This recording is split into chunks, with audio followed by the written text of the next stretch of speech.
Hi, I'm Carl from Apt Electronics, and in this video I'm going to be telling you all about the S95D series QD OLED from Samsung. This is their top-of-the-line OLED for 2024, and it's got a couple notable changes from last year's S95C series, so stick around. Let's start off with the design. The actual frame of the TV doesn't really look any different at all from last year's S95C. So looking at it from the side or from the back, you likely wouldn't know which was which. And it comes in the same sizes, 65 like we're looking at here, 55 if you need something smaller, and 77 if you need something bigger.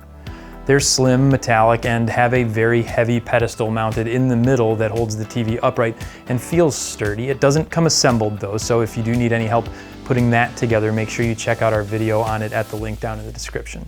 You also get Samsung's One Connect box with this one, just like last year's, and it can either be mounted to the back of the pedestal using the short One Connect cable like you see here, or you can use the long cable that also comes with it to attach it to the upper corner of the TV when you're wall mounting it, or if you plan on flush mounting it, you can use that longer cable to hide the box in a different location. It's pretty versatile. And speaking of that One Connect box, this is where you're going to find all the connections except for a single USB Type-C on the back of the TV that can be used for a webcam. On the box you get 4 HDMIs that all support 4K 144Hz signals. There's 3 USB Type-A's with this one on the side that's also 5 volts and 1 amp, so you can either plug in a hard drive or use it to power a streaming device like a Roku or a Google TV. There's an X-Link connection, Ethernet, optical audio out, and there's also an antenna connection, but this is one area where there is a slight change from the S95C. The S95D has just the standard ATSC QAM tuners, where last year's model had a next-gen ATSC 3.0 tuner. Samsung isn't the only brand that's getting rid of the next-gen tuners on some of their models, so it's not too surprising to see that here, but it is a difference to note. And if you don't plan on hooking up an antenna, then you won't even notice that it's missing. There's also Bluetooth 5.2 and Wi-Fi 5 for wireless connections, so you can hook up a pair of wireless headphones or use a feature like Apple AirPlay 2. And before we move on, if you're enjoying this video so far, don't forget to hit the like button and subscribe so you can stay up to date on all of the latest TVs and tech for your home that we carry right here at Apt. Now, let's take a look at the operating system. The S95D gets the newest version of Samsung's Tizen operating system, and it looks pretty close to last year's. Your home page, though, is now called a home page instead of media, but the layout is slightly different with options for You, Live, and Apps up at the very top, and then underneath that is all the curated content that Samsung thinks you're going to like to watch. Next is the new Daily Plus menu. Daily Plus is essentially a hub for your in-home activity. It gives you access to personal training videos, telehealth, video calls, and remote PC connections in a single interface. There's even vet options for your pet. And then you've got ambient mode that you can use to turn the TV into basically a functional poster when you're not watching a show. Some of the backgrounds you can choose from can display the time or weather. Others are just works of art or interesting patterns so that you're not just staring at a blank rectangle when there's no content playing. Finally, you've got a gaming hub where you can stream games from different cloud gaming platforms like Utomic, GeForce Now, and Xbox. There are some fees required for some of these gaming services, but it's nice if you like to game but don't want to add a gaming console to your setup. A couple of other great features that you'll find within the operating system are TV Plus, which gives you access to tons of free content through a streaming channel list that continues to grow and grow, and it's got Alexa and Bixby built in for hands-free voice interaction. And here's a quick look at the remote. It's the same button layout as last year, along with that little solar panel on the back to keep it charged, so you never really have to worry about replacing the batteries. There's also a USB Type-C port on the bottom of the remote to charge it up even faster if you ever need. Moving on, we've got the audio. This is essentially the same 4.2.2 channel, 70-watt setup as we saw last year, with some slight tweaks to its adaptive sound technology. It still supports Dolby Atmos, it's got object tracking sound to help the audio follow the action on the screen, and Q Symphony, which is a feature that allows the TV's speakers to work along with compatible Samsung soundbars. And we would definitely recommend at the very least adding a soundbar to the S95D, or even better, a separate home theater system with Atmos to get the full 3D surround experience. This picture is honestly too good to use with just the stock audio.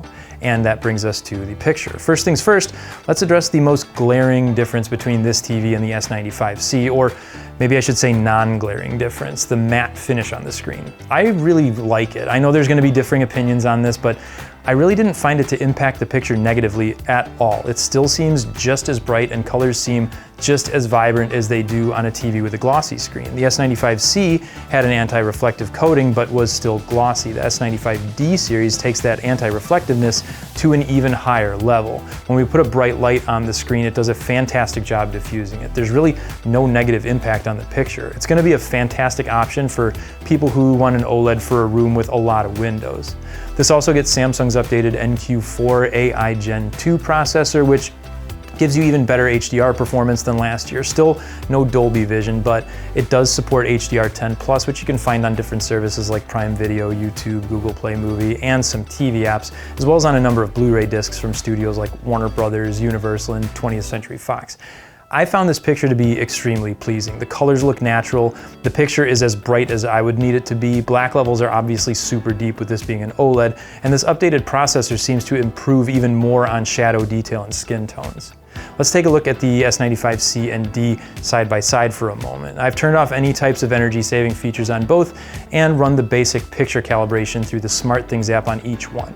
As you can see, the overall tone on the S95C is a bit on the warmer side. It's hard to tell unless you have the S95D next to it, but if you're someone who likes a picture with a cooler tone, you may prefer the picture on the 95D. Let us know which one you like better in the comments. Now, taking a look at some of the fast motion, you can see that it keeps up extremely well, so any sports or action-heavy movies you might be watching are gonna look natural. I personally recommend turning off the picture clarity settings, but try them out for yourself and see if there's a setup that you prefer.